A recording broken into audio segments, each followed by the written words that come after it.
Hello friends, recently there was a case with a friend, which means a car Chevrolet Cruze, the water in the radiator boiled and injected out.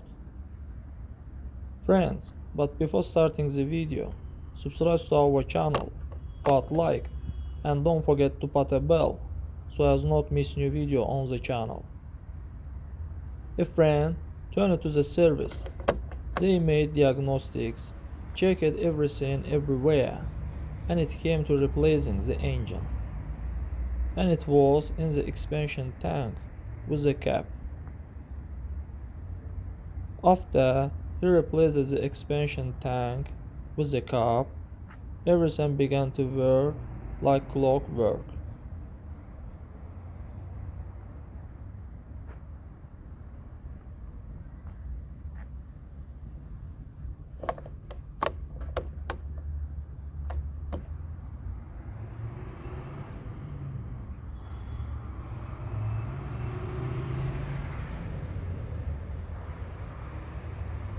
That's all guys, subscribe to our channel, put like and don't forget to put a bell so as not miss new video on the channel.